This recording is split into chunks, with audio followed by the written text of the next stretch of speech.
Kozhikode baby memorial ആശുപത്രിയിൽ എം.ഡി. വാസുദേവൻ നായർ ചികിത്സയിലാണ്. അദ്ദേഹത്തിൻ്റെ ആരോഗ്യനില ഗുരുതരമായി തന്നെ തുടരുന്നുവെന്ന മെഡിക്കൽ ബുള്ളറ്റിൻ ഇപ്പോൾ ആശുപത്രി പുറത്തുവിട്ടിരിക്കുന്നു. ആരോഗ്യനിലയിൽ വലിയ മാറ്റമൊന്നുമില്ലെന്നാണ് അല്പസമയം മുമ്പ് പുറത്തു വന്ന മെഡിക്കൽ ബുള്ളറ്റിൻ പറയുന്നത്. എന്തായാലും ഡോക്ടേഴ്സിൻ്റെ കാർഡിയാക് ഡിപ്പാർട്ട്മെൻറ്റിലെ ഡോക്ടേഴ്സിൻ്റെ വളരെ ക്ലോസായ നിരീക്ഷണത്തിലാണ് ഇപ്പോൾ എം.ഡി. ഉള്ളത്.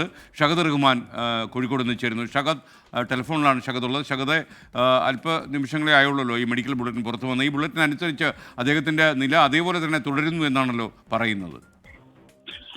SN 10-12 ഈ medical bulletin Kozhikode baby memorial ആശുപത്രിയിൽ നിന്ന് പുറത്തുവിടുന്നത്. ആശുപത്രി അധികൃതർ അതിൽ പറയുന്നത് കഴിഞ്ഞ ദിവസങ്ങളിൽ എങ്ങനെയായിരുന്നു ഉണ്ടായിരുന്നത് അതുപോലെ തന്നെ ഇപ്പോഴും തുടരുകയാണ്. അതായത് നില കുറച്ച് ഗുരുതരമായി തന്നെ തുടരുകയാണ്. കാര്യമായിട്ടുള്ള മറ്റു പ്രതികരണങ്ങളൊന്നും നിലവിൽ ഇപ്പോൾ ഈ ആരോഗ്യസ്ഥിതിയിൽ ഇല്ല എന്നുള്ളൊരു കാര്യമാണ് പറയുന്നത്. ഈ മാസം 15-ാം തീയതിയാണ് M.T. വാസുദേവൻ നായരെ കോഴിക്കോട് ബേബി മെമ്മോറിയൽ ആശുപത്രിയിൽ പ്രവേശിപ്പിച്ചിട്ടുണ്ടായിരുന്നത്.